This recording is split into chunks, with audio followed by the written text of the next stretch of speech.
Medyo na, parang nagkakaliyak pa sila. So, ngayon, important is yung kamusta sa usagusa. Kung kamusta mo sa usagusa. So, kamusta kayo? You ask one another. Lalo host, you have to ask. Don't stand up, just sit down. Okay, just ask. Big Rod.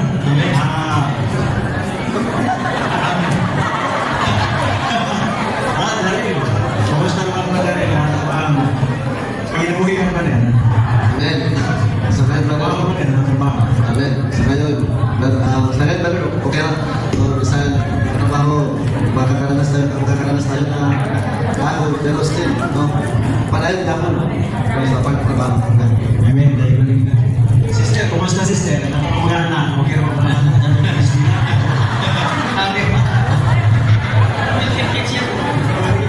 Praise the Lord. Patuloy pa rin sila sa kanilang pag-aaral.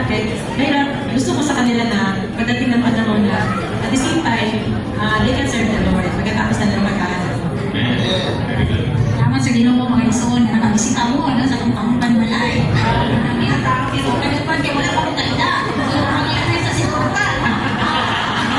Ako din si Sister Lisa Kadawa. Ang better dyan ito. Amen. Ako po rin Sister Jennifer, Sister. Niyak ko. Sister Edwin.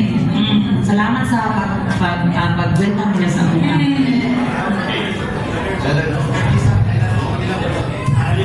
Marami ka rin sa inyong balay. Yung inawat, salamat mo sa Ginoo. Salamat kayo sa inyo mga pag-inupay kayo sa Amen.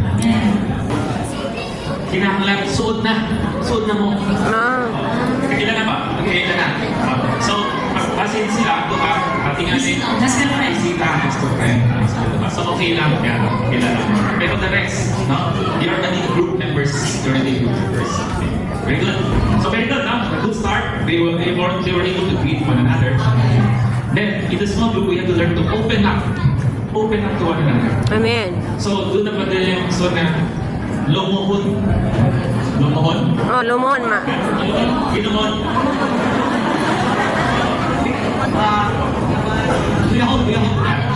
Luyahon, sorry. Luyahon. Sa, the past week, no? Namin kasi nabihan yan, naluya ka, naluya. May problema, may problema.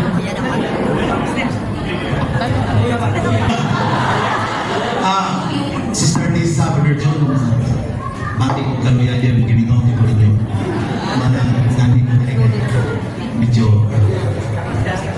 kani ko din kinaluya. Kamu, limang mo nagsita ng pagdasik mo. Luya kayo ko Brother John. Naminanggan ko po ninyo. Salamat sa inyo pagdawat sa inyo. Amen. Ang Ginoo mo din na. Kinahanglan, pagtanong ka, ano man nasuya ka? So, ano problema?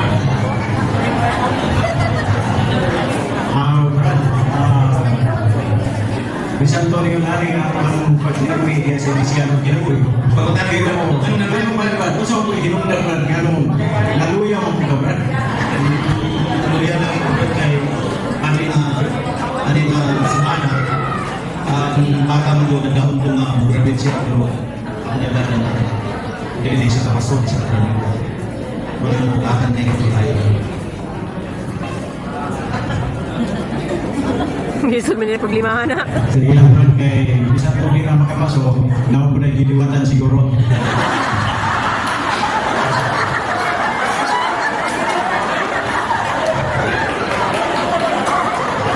Isa naman positive, negative. Tapos tayo positive, negative. Okay. Okay. Now, brother. Hindi makikasik. Sabot na kami yan. Nagpapalagay yung bituloy. Magkaroon sa ikalala ng sitwasyon ba? Ako hingagi man sa ito o tingunahan problema sa mga anak ng eskwela. Pero ang ato lang yung buhaton, isip ginikanan ba? Ato lang yung sila nasigon, ato maglihon nga. Sabangan na ito sila sa mga pagkuto para wala sila problema sa inahan ng eskwela. Ano ko po? Ano ko kinaso si Sabi? How you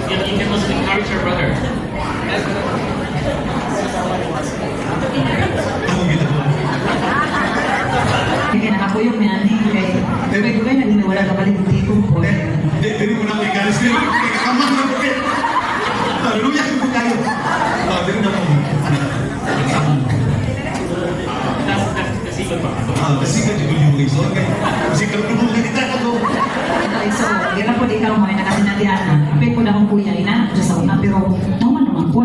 Salamat kayo na ako mga papa man. Padayon na lang po, kapadayon, kabalo po. Sa po na kami. Dapat gusto mo. Ang bilit lang na yung mga brad kay napa may sumuto eh. Kasi hindi sumuto eh. Makapasok na brad.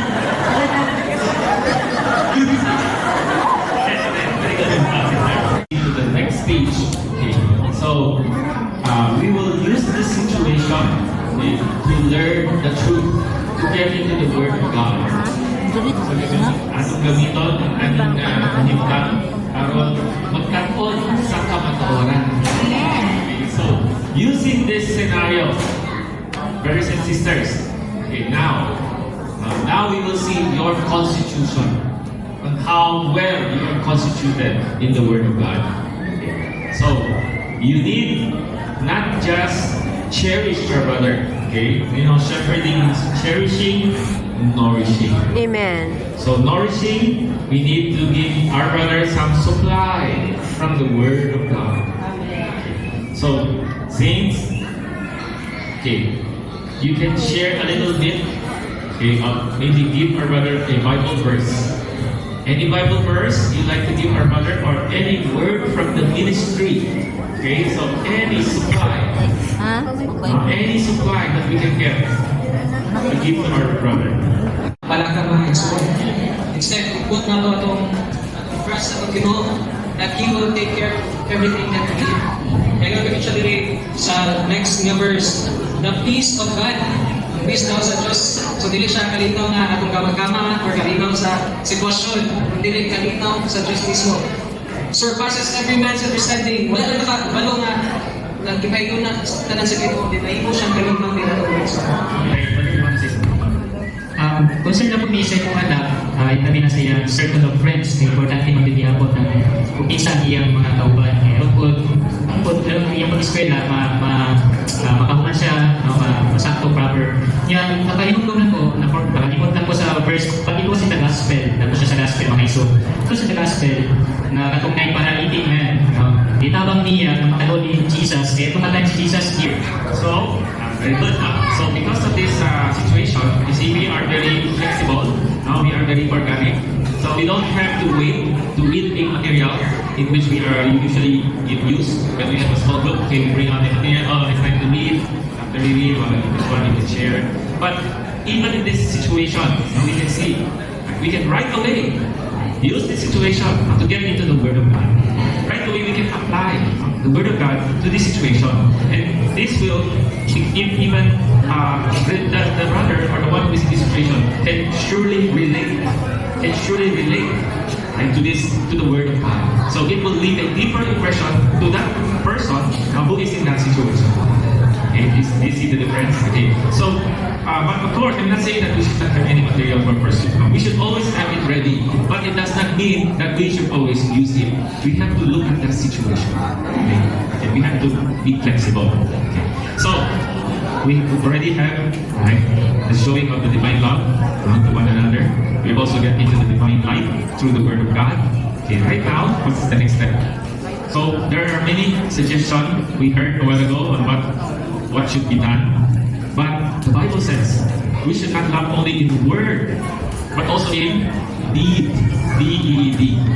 Meaning to say, action speaks louder than words. And so, practical fellowship. We have to be practical. So there is this situation with our brother. Is a little bit down because of her daughter regarding the studies. There's a little problem with that. What should be done? A while ago, our brother gave some suggestion about, something like that. The question now is, okay, what are you gonna do? Usang buhaton. Inyo. So, usaman na inyong buhaton. Okay? So, di nila ka mag-advise. Hindi nila ka upahan mo kanina ng kanya na yung no. Usaman ang inyong buhaton. Special offering. Usaman ang inyong pahat sa hiningan, pangitabo. Okay, sister. Sa Ginoo, brother, ako na din gitawagan. Ako sister na nakasunod sa inyo, nasa sa Greece. So, welcome kayo ang inyong anak, brother. Pwede namin siya ipasulog. So, mag-start na siya karong start sa klase, brother.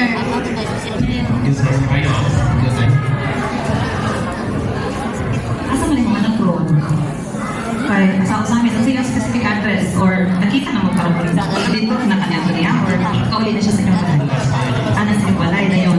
Anang kaadon po ka sa registrar or sa school dean Manila o say ang may buhaton para ining sunod semester makasunod siya. Kayo gikinahanglan, kuyo ka na to, paupan sa mga igsuon. O, naman po isakyan na namin, baso, magkakato tatabon, mabisita po na to daan, kaya rin mga pangandag, Important is action.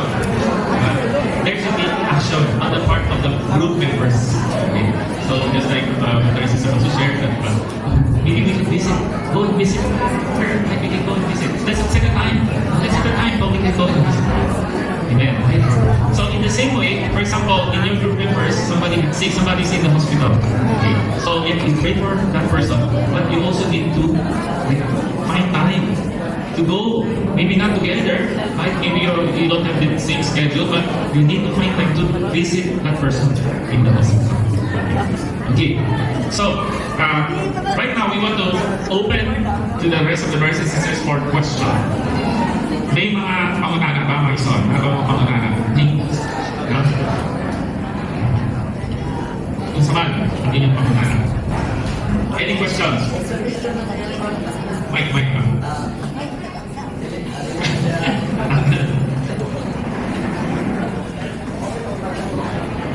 Dili siya pakutan na observation na, no?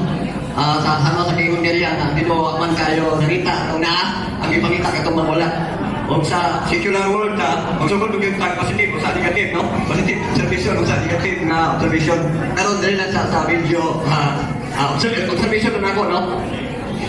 Ako mismo, ako nagkaroon ko unsay problema mo doon ni brother na iyang medyo na goal siya because his doctor was not able to graduate. Wala ko kabalo. I don't know kung clear ba na nung wala ka graduate. Kaya dili ma-address niya ang problema. Ang praktikal na sa pag-address na kung di na ito mahibawan niya, real na problem. Pananglitan sa GIS ni sister, nag-offer siya na siya kaila. So, scholarship na yun. Doon itawagan. So, nadawat sa scholarship. I don't know if it address the problem.